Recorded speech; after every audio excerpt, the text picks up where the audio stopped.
watching NotesIn9. Hello, and welcome to NotesIn9. I'm David Leedy.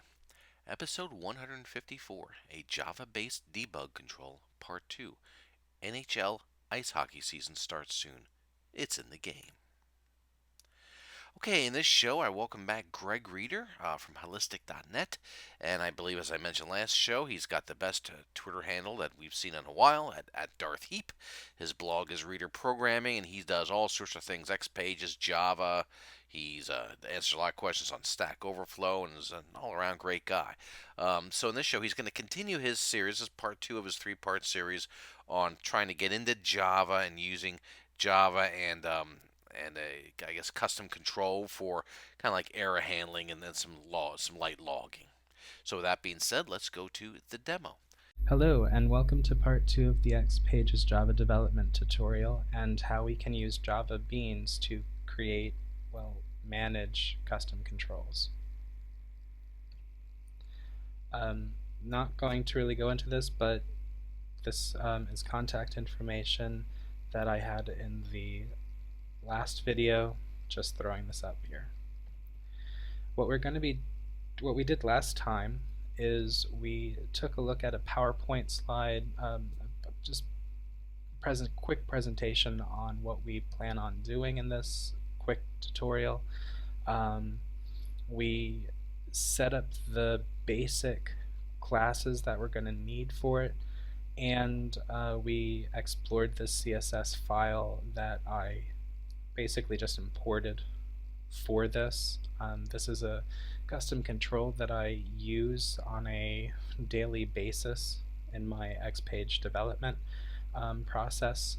It started in 8.5.3, and even though I have a JavaScript debugger in 9, I still find it very useful, and I keep it in there. We did not look at the faces configuration file yet. We might get into that today, or we're going to wait for the next episode. Now, I spoke to David Leedy about this questioning concept, and we decided that it's best if I answer the questions based on comments or email, and either I'll write back directly or I may just make another video answering the questions. So please do continue to ask them if you have them, and we'll decide on the best way to answer them, either video or just text. What I hopefully will accomplish today is getting through the rest of the Java coding. Part of it will be on screen, part of it we're just going to discuss the code after I've written it. I'm trying to keep the video as quick as possible while still going into the most important parts. So let's open up our designer client and get started. Okay, so we are back in the designer. If you see the time of day, you will notice it is after midnight. Yes, I am the crazy neighbor who keeps you awake all night by making videos at midnight. Anyway, let's get started. What we did last time is we created a string helper class. Pretty straightforward. It has a static method where we just can see if a string is empty or not. Probably exists in 1,000 other places, but I like doing that on my own. We created an error level enumeration, which is just a list. Now, one thing I did incorrectly here was I included this period. We do not want that. So let's just get rid of that real quick.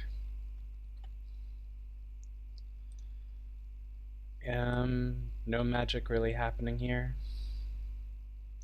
The only other thing that I added was a break right here, because once we finally have our error level, we don't have to continue through the other error level objects. We can just break out of it. It doesn't really save us any time because there are only 6 of them, but it makes for cleaner code. If you're new to Java, it's also a good idea to include that, and that you see it. We also have our error writer, which is empty, and we have our debugger, which is also empty.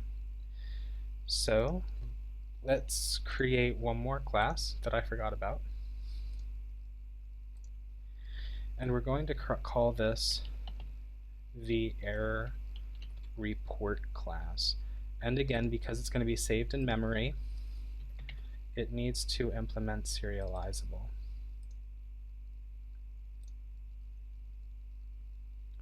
Alrighty then.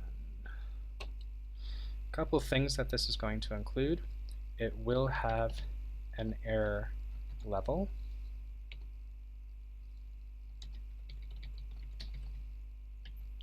It is going to have a Java date.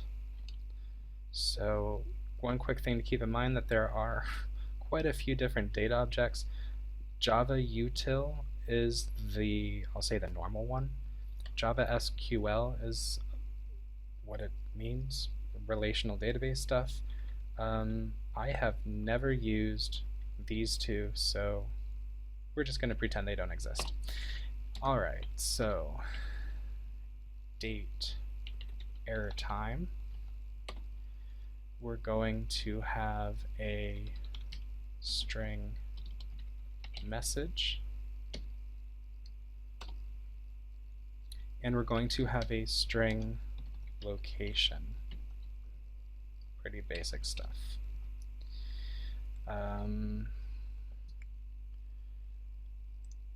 Let's just copy in this bit of code real quick.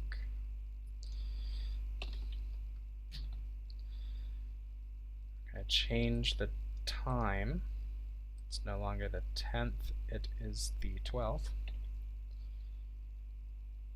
And of course, all of this is private. There is in Eclipse a shortcut to be able to change entire columns like this in one go, but I can't remember what it is, and I never tested it on the designer implementation of Eclipse. Just so that you're aware. Now the only thing we really need here are just a few getter setters. A little quick tip if you're not aware. We have already defined these 4 objects here, and we can say source generate getter setters. There's no problem having a getter setter with any of these. Serial version UID, I really don't see the need. So those 4 get getter setters.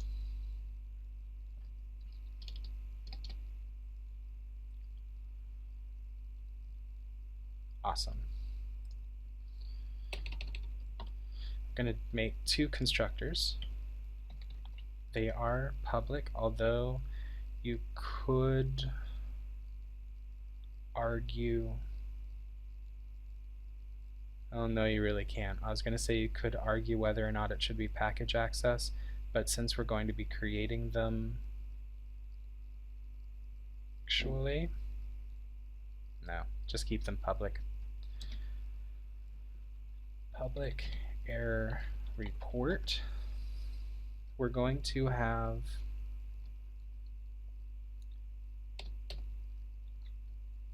one constructor that just doesn't do anything, and then we're going to override this constructor.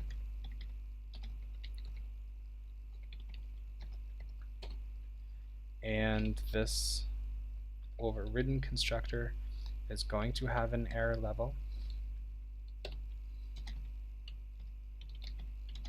It is going to have a Java date error time.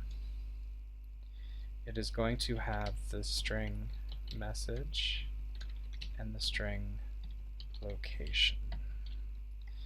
This dot error level is equal to level. This dot error time equals error time. This dot message equals message. And this location is equal to location.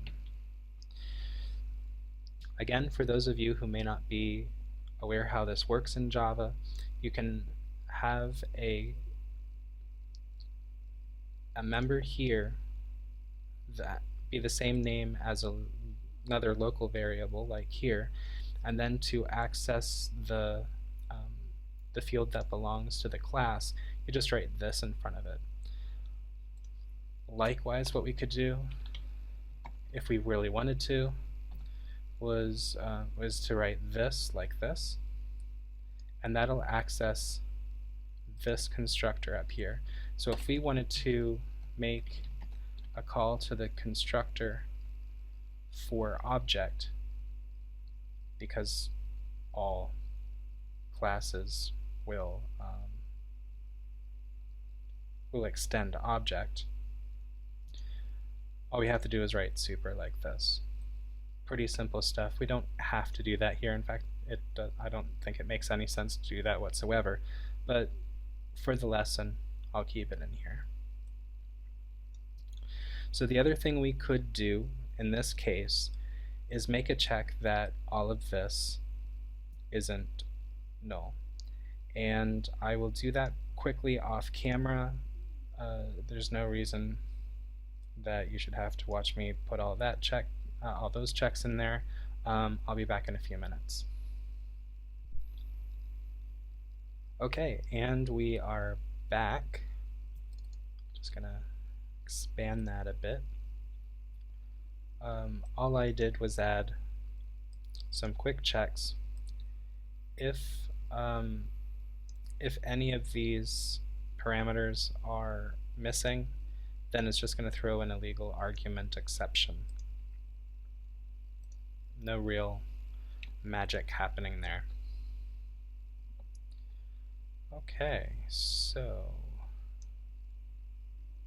that class is done. Let's move on to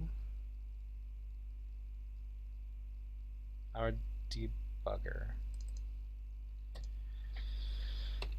Now our debugger is going to also have this serial version.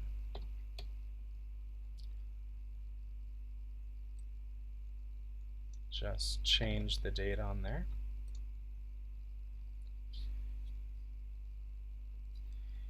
And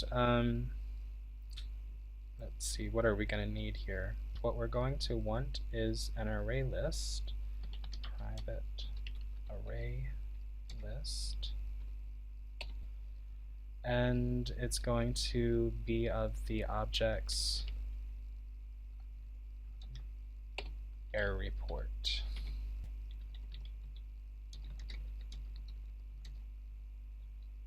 Array list.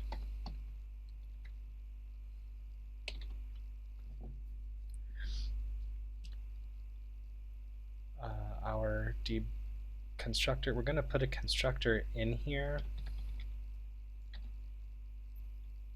but it's not going to need to do anything.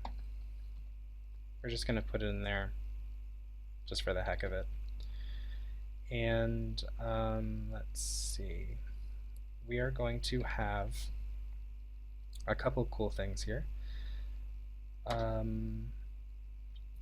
Public void, and then inform admin. Inform admin is going, there's going to be a couple of these methods. In essence, it's just going to be an error report, not an error report, error level. It is going to be the location. And this first one is going to be an exception. Then what we're going to do, which we're going to hold off on that, we're also going to have public void inform admin error level string location and string message. And this is going to call inform admin e.get message. And of course we could expand this to include the other possible aspects of the exception, for example the cause or maybe the class. Actually, that may not be a bad idea. We can do that real quick. e.get class.get name.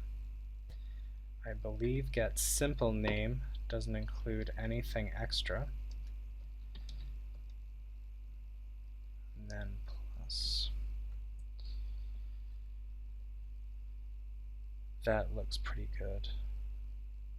And then from here we are going to create a new error report. So error report r equals new error report, new date,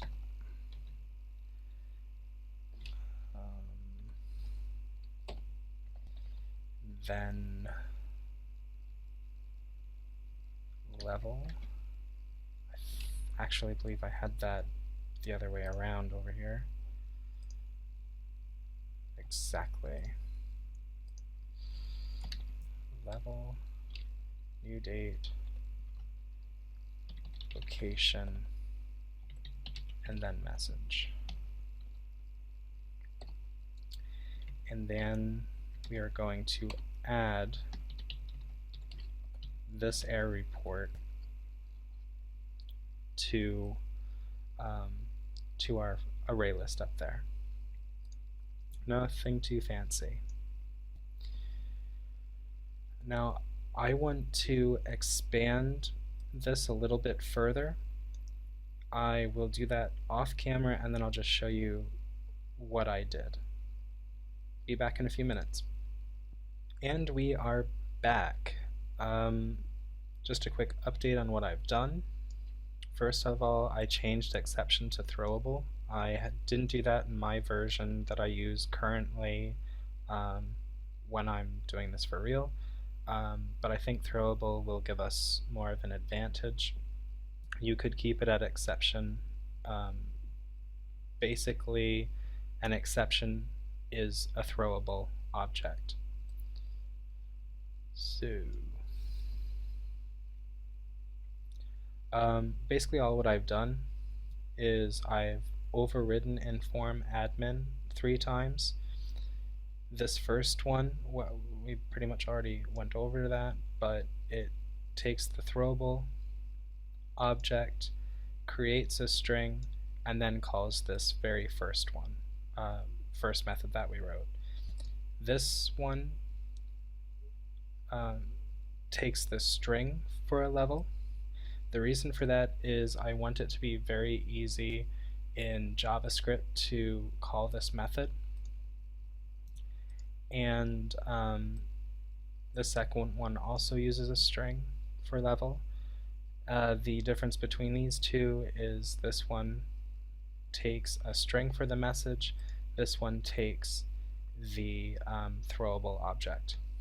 All what they will do, these two, is it first creates the error level with the getErrorLevel method that we created last time. If it is null for whatever reason, couldn't be found, whatever, it automatically sets it to error and then calls either the first or second method that we created. Pretty simple stuff here.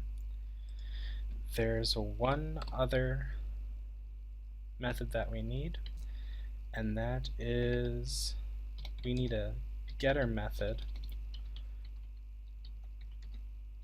for our reports.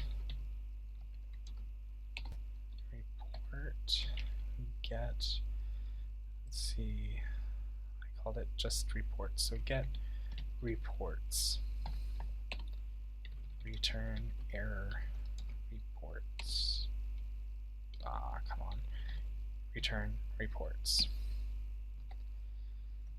There. Alright, and our debugger class should be complete.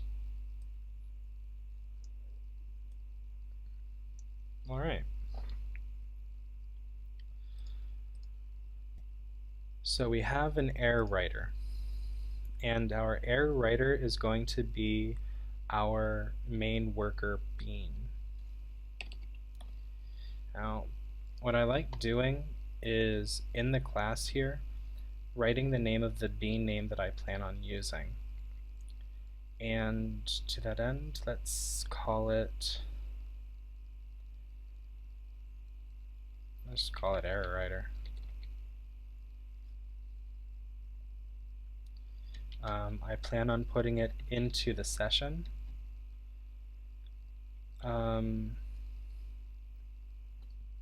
Let's take a look at our faces config. Web content, webinf, faces config XML. When you first open it up, you're probably going to be in this design pane. I don't find this very helpful. I always go directly into the source. And this code right here, this is going to be something that you're going to want to always copy into whatever project you're doing. I personally have not found a way to not really automate, but to really get this to be generated on its own. It's something that I think you'd have to write manually. So we decided to call this simply the error writer. So under managed bean name, error writer, the class is the full name. So that means com-reader programming utils error handling, which is the package.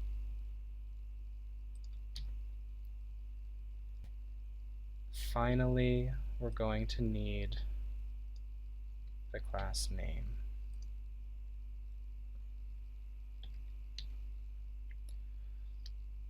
And then the scope we want it to be in. In this case, it is the session scope. We'll be able to test briefly, hopefully today, maybe might have to wait for next time, but we'll be able to see that this is created. So let's go back to our error writer, copy in our serializable ID. There's a couple of things we're going to want to do here now before we really get started. First of all, we need a debugger object. Come on. Debugger is equal to null.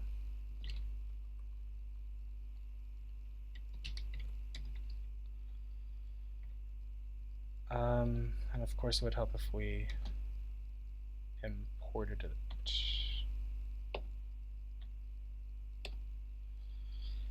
And we're going to need a constructor. So public error writer. A very, very important thing is whenever you are going to create a bean, it must, and I repeat, must have a constructor that does not include any parameters. You could use a couple of different strategies if you need to pass parameters in here. The one possibility would be to have URL parameters that you then read out using the XSP context. Just a quick demo. XSP context c.get property. One thing you could do. No, that's not right. It's not XSP context. It's XSP URL.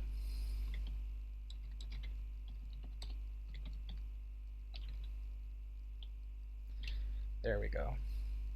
XSP URL and then get parameter.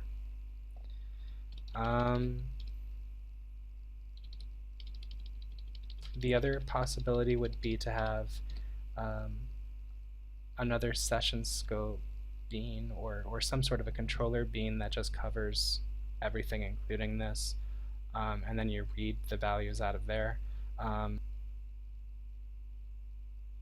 There's a couple different options, but for this we don't have to worry about any of that. Yeah, so those are the basic ideas for when you need to actually have values read out in order for this to work.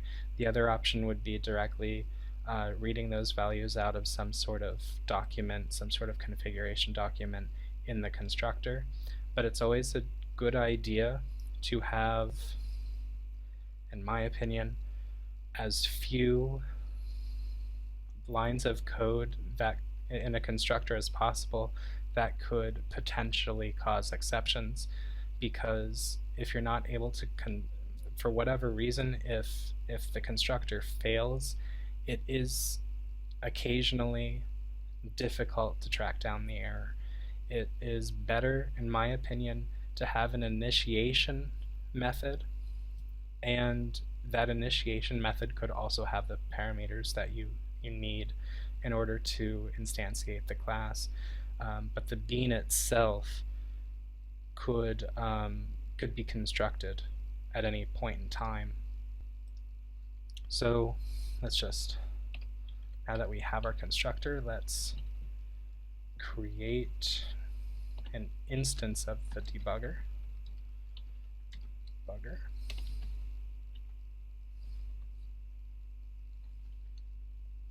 Alright. There's the other thing that we're going to need is a get session instance method.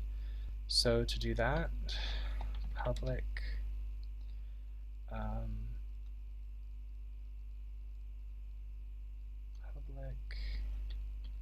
error writer get session instance, and then we're just going to say, we're gonna put in a little bit of extra security here. First of all, the error writer is null, and we are returning the writer. The writer is equal to a little bit more. Faces context text is equal to faces context dot get current instance. Then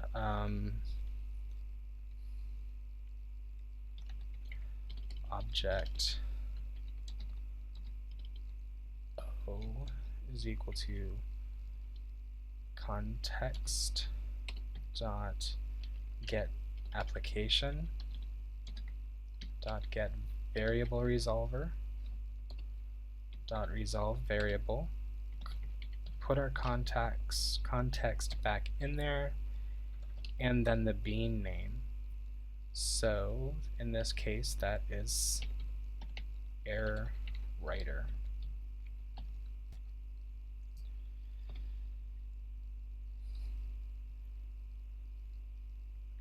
Then if O equals null,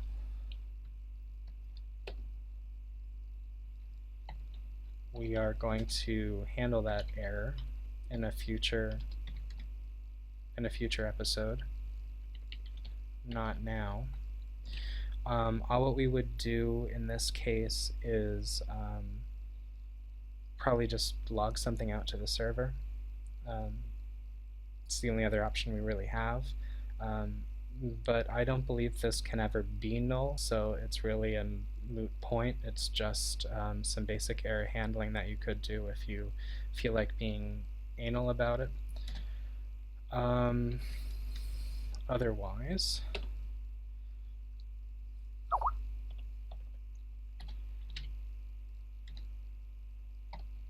else if O is an instance of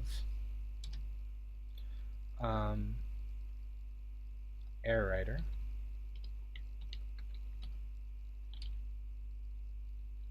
then writer is equal to error writer O.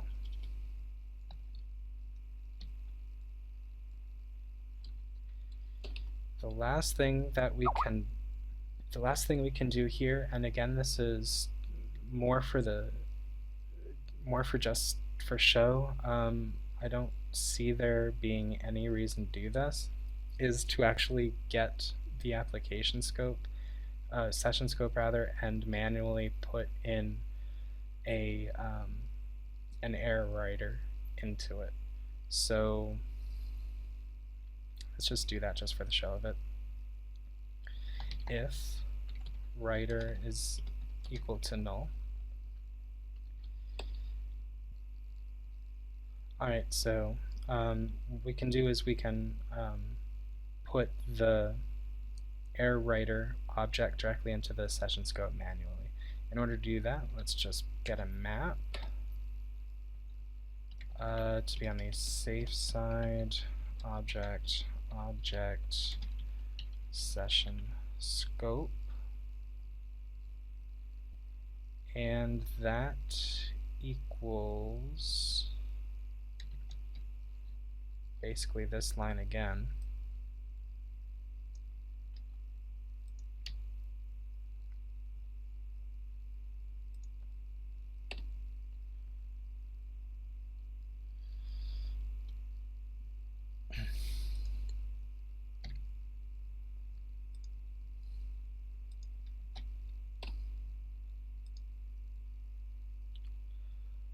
It's not the error writer though, it's going to be the session scope. And we need to cast this to a map of object.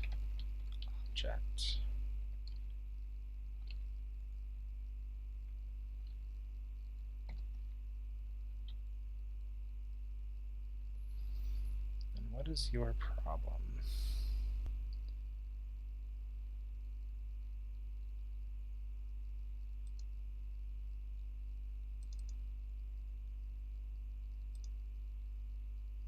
Okay.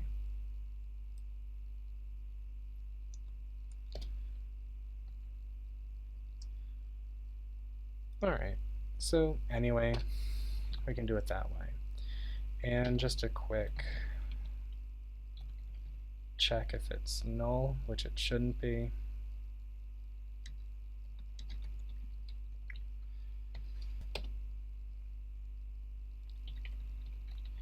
Session scope.add under the name. Well, since we're going to do it this way, let's change this a little bit. Private static final bean name is equal to error writer.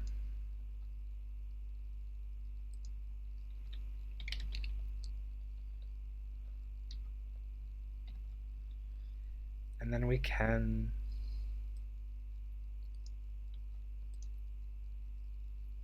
use this here, and we can also put it here. New error writer.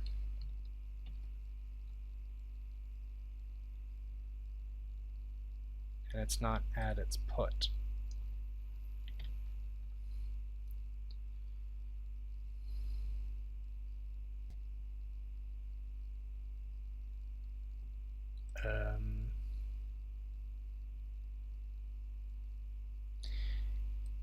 Yeah, I accidentally imported the wrong type of map.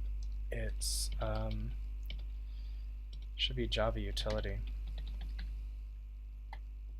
There we go. And that should also allow us to say object, object, object, object. And then we just need to suppress the warning. No big issue there.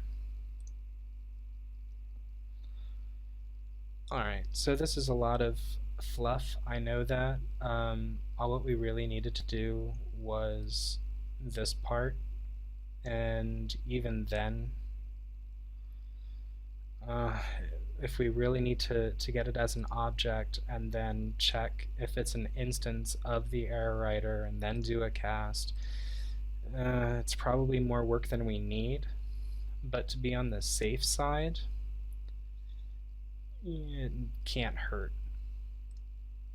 This part down here should be completely, absolutely superfluous. I doubt very highly that this bit of code would ever have to be run, but it's an idea. The only thing that we really had to say here was that the writer is equal to a new error writer.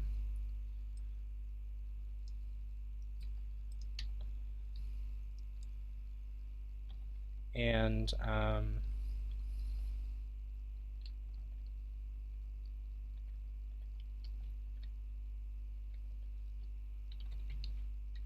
just so that we know that we're actually returning something.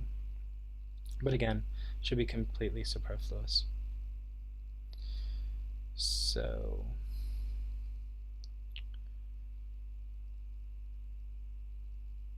now what we're going to want to do is create a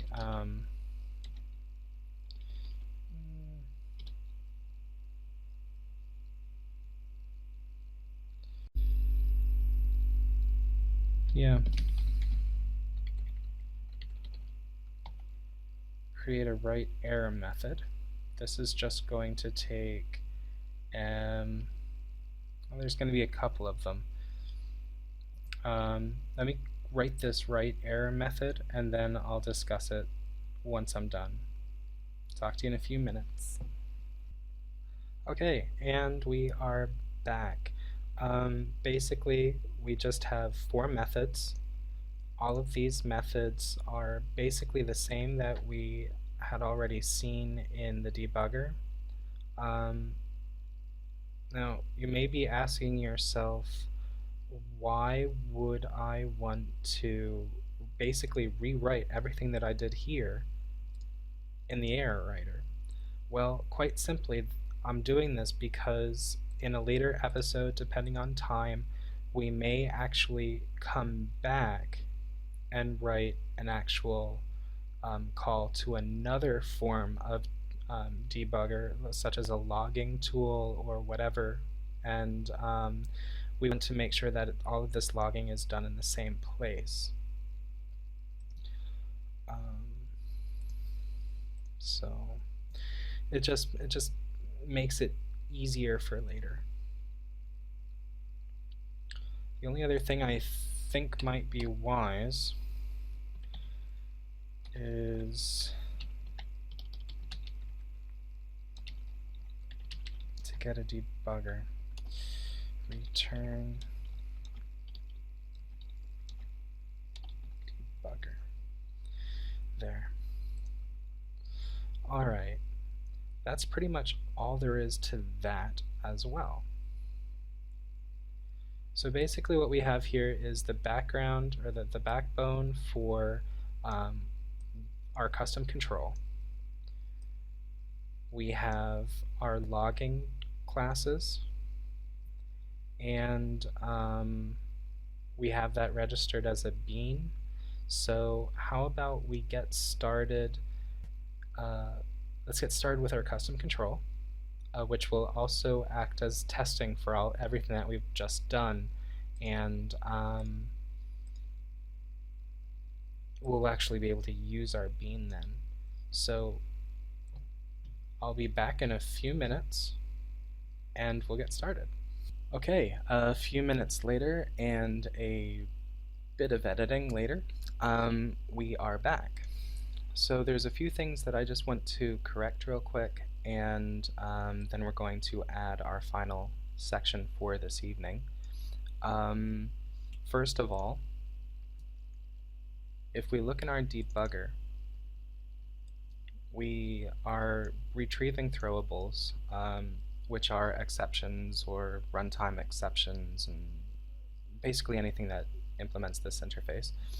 And there's just something we want to fix, and that is this part right here. The reason for that is the notes exception. If we look at this, notes exception E equals new notes exception. If we look at this, we see that we have a couple of other things that we don't normally have in exceptions, and that's basically this text member here. Most of the time, and under all normal circumstances, when you have an exception, the message is definitely going to be here in the get message section. That is defined in the throwable interface, and everything is normally good. However, IBM decided to do something that, in my opinion, is stupid, and they added this text string to their specialized exception class, and they always use notes exception. Always. They never use anything else, as far as I can tell. Bad design. I hate it, and that means we have to do something specific here. So we're going to just say string message, and then, assuming I can spell string correctly, we're going to say if t is an instance of notes exception,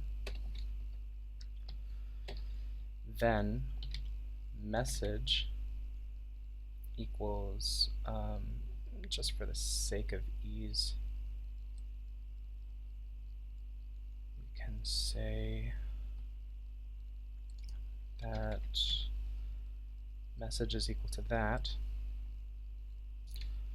and here message plus equals t. First of all, we have to do a cast here and say notes exception t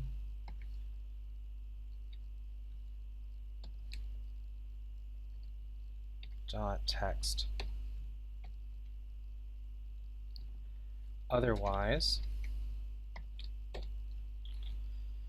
the message plus equals t dot get message. And then here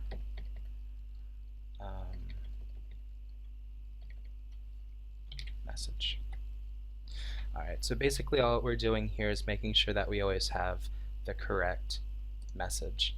And again, that's because only in the case of the notes exception, because IBM is special, we have to use the text property and not the get message function. Don't ask me why. In fact, if anybody could tell me a logical reason for that, please do, because besides being angry about it, sometimes I am really curious to see if there's a logical reason for something so stupid. Alright, now I just wanted to go over this really quickly, make sure that I didn't make any errors. I think that's all good. Error writer. Yes. One other thing I wanted to bring up is how I got the session scope here. This is one way of doing it. There is also another way if you always have the extension libraries installed, and that is if we use the extension library util.get session scope dot add dot put bean name and then writer. Again, we just have to make sure that this here is here. Now we just can see that we don't have to do all of this junk up here. And if I believe we also don't have to have the unchecked there. Warning. Yeah.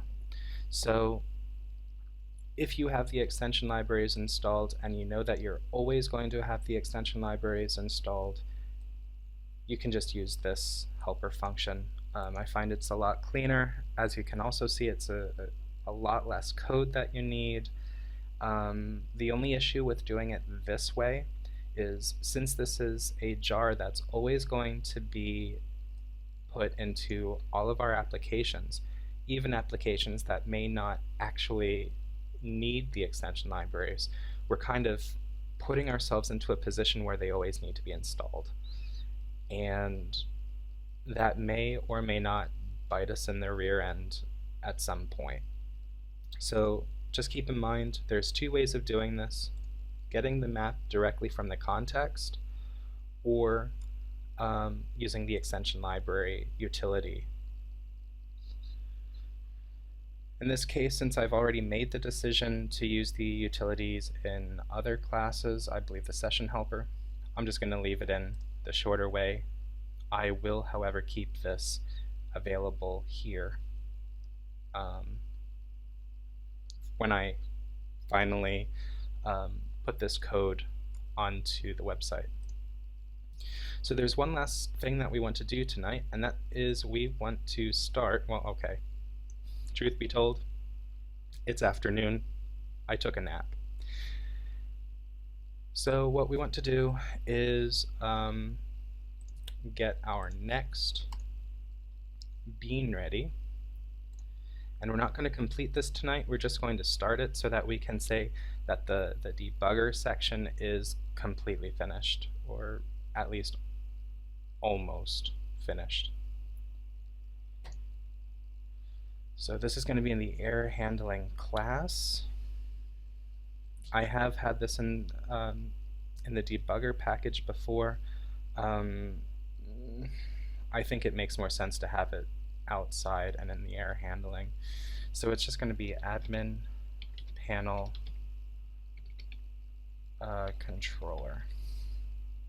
Since this is a bean, it will be saved in memory. We are going to implement serializable. And finished. Copy in our serial version.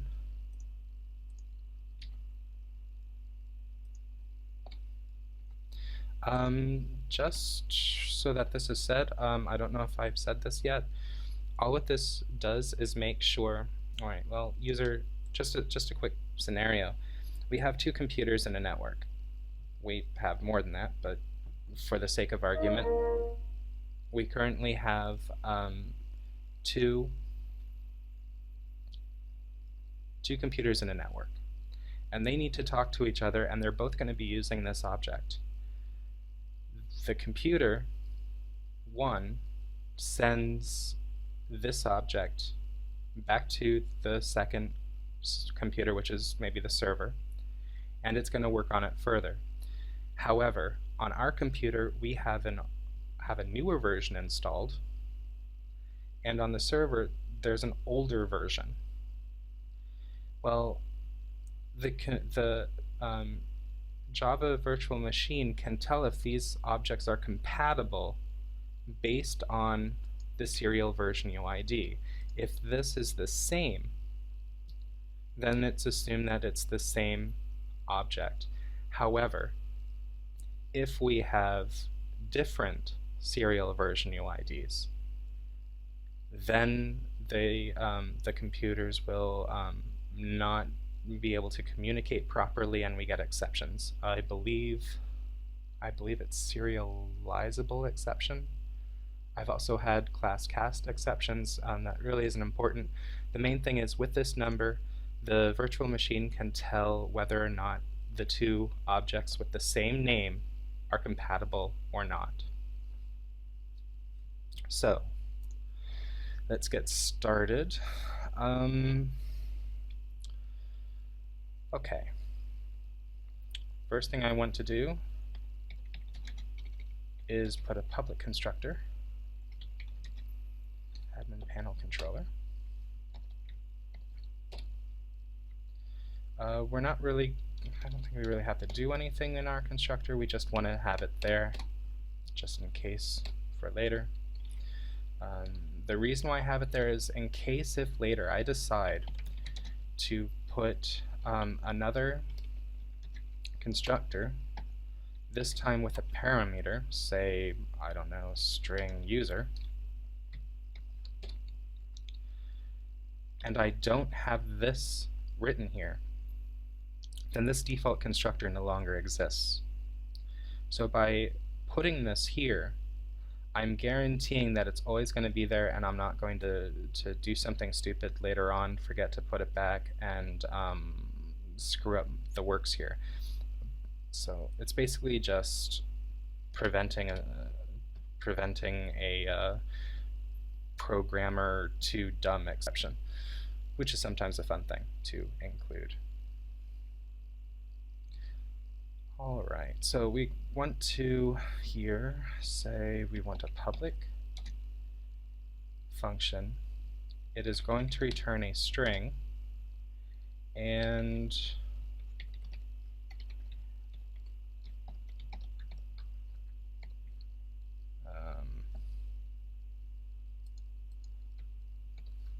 right. So there's something else I want to go over real quick, and that is the string builder.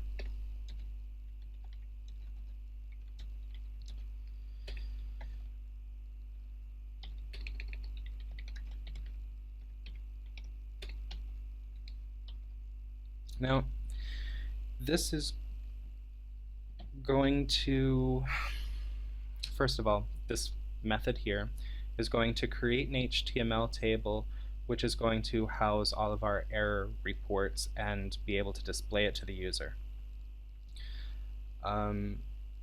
We're going to be doing this in a loop, and we're going to have one string that is always added to. But there's a tiny issue with this using normal strings. If we have string str equals this,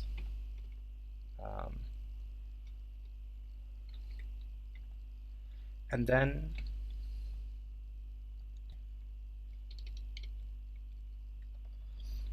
we say that this string is equal to this plus that,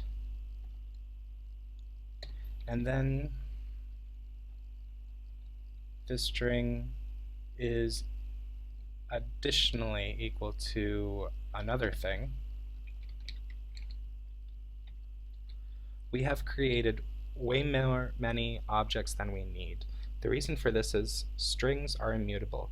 That means once created, always there. So when we do something like this, we're creating, at the minimum, 3 new objects. For performance sake, and I'm pretty certain that the difference is negligible, but you never know, especially in a loop. probably better to use a string builder. Now what a string builder is it's, in its essence, a wrapper for a character array. And that's basically just what a string is, but the main difference is that you can append text directly to the same single array, and there's only one object in memory. So it's basically a performance thing, just keeps everything cleaner. So we have our HTML. What we're going to want to do now, say HTML dot append, and if we can look at the, we can append anything. We can delete stuff. I highly recommend looking at the Java documentation for String Builder. It's pretty cool what you can do with it. But anyway, we're just going to say append, and then we're going to put our HTML table, HTML append table. So I honestly think that the best thing for me to do here is to finish up this incredibly long function and then go over it. So I'll be back in a few minutes.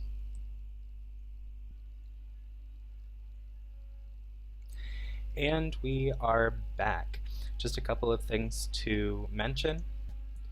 I believe it was here in the error writer. This method was not marked as static, but it needs to be static. And it's the issue here, right? We're not using map anymore. Yeah, I had to change that to static. I also added a minimum shown error level. Basically, what I want to be able to do is give the user control so that he can say, I want to see everything trace and above, or no, scratch that, I want to see anything error and above. We could also change that concept completely, and instead of in the custom control using a combo box to decide what the minimum should be, we could theoretically change it to a checkbox and say I want to see all trace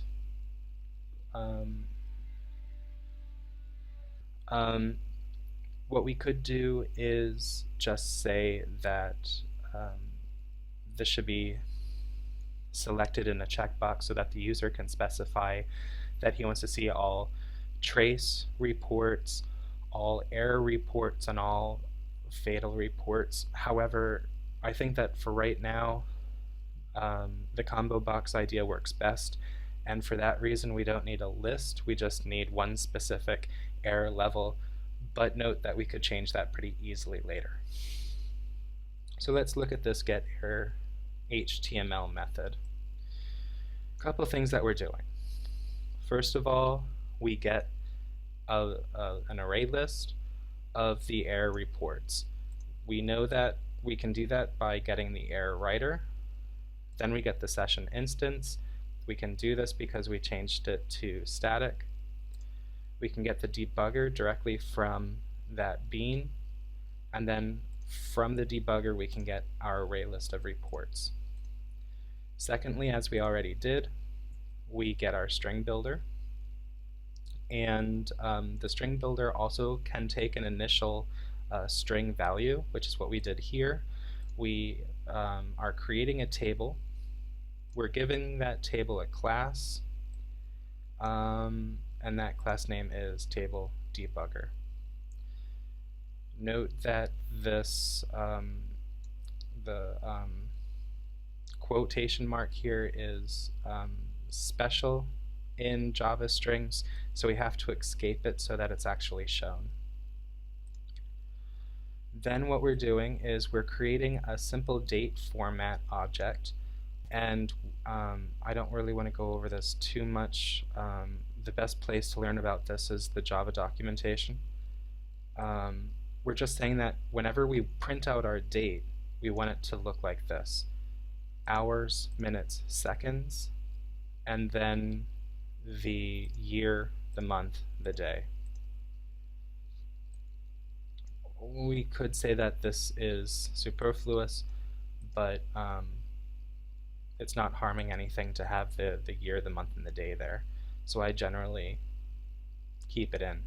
The other thing that we could do is put Z here, and that would include the time zone, if I'm not mistaken.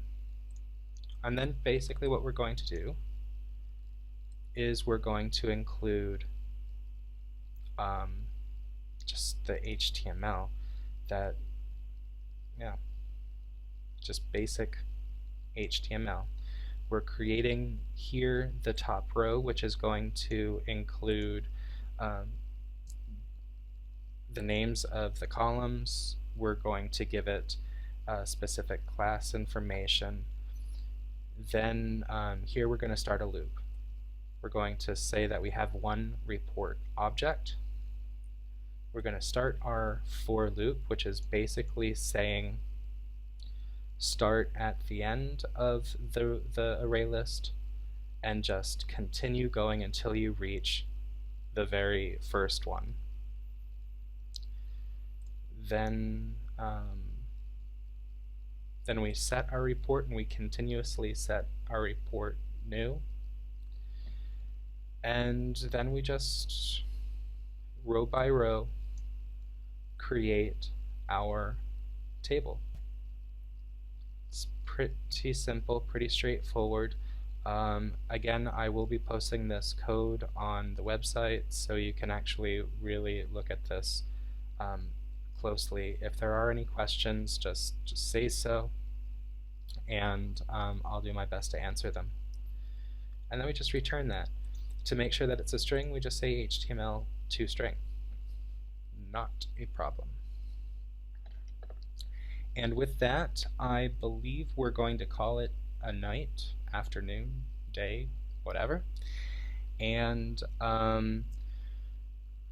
what we're going to do next time is expand this class slightly to include the scoped variable tables. And actually, we could probably just do that now. It's not that hard. I'm going to write it real quick, and then I'm just going to go over it. I'll be back in a flash.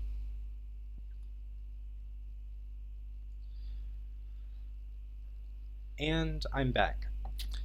I just added 4 quick methods. First of all, we have the getHTML table, which is a private function. It's just something that we're going to call later. This is basically everything that we've done so far, getting the whatever scope.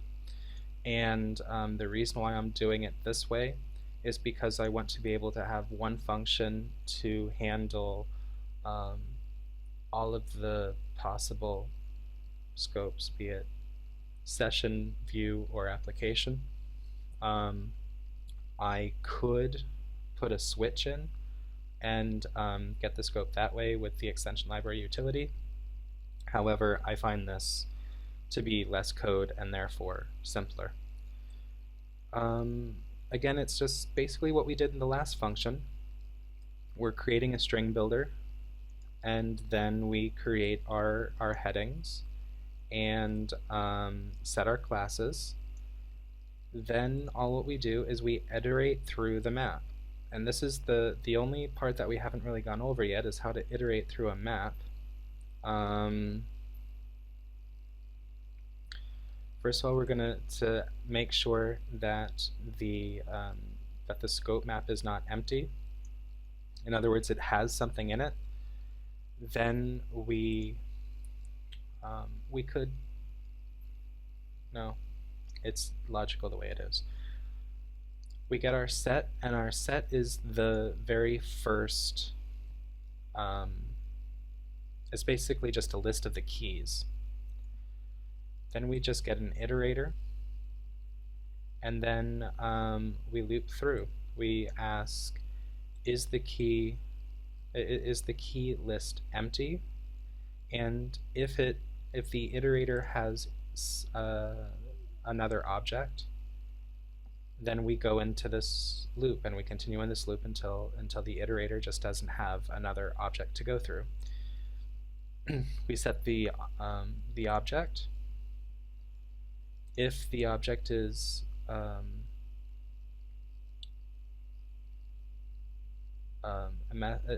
instance of a string, then we set the key is equal to that as a string, because again, even a string is an object. And if it's not a string, then we make it into a string. That basically just means it calls the toString method of that object, and most of the time we're going to get just the name of it, the full name, including package and class name and its location in memory.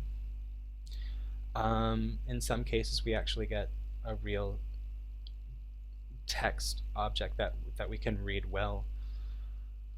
Then all we do is add another row with the variable name and the variable value. Not difficult. Then we call this same method 3 times, one to get the application scope, one to get the session scope, and one to get the view scope. Again, you could consider making an enum and then the switches, and then the calling function decides what it wants to have. However, I just find this easier to read and just a better idea in general. So that concludes this episode. I know it was a long episode, a lot of concepts. I'm hoping that I explained everything well enough, but again, ask me questions, and go ahead and read the code, and I will see you in the next episode. And in the next episode, what we're going to do is actually create our custom control, use our beans, and actually see this all in the browser. I wish you a good evening and happy programming. And that's the demo. I appreciate Greg for coming on, and we've got another show of queuing up next, so stay tuned for that. And if you have any questions for me, here's my contact information, and I thank you for your time.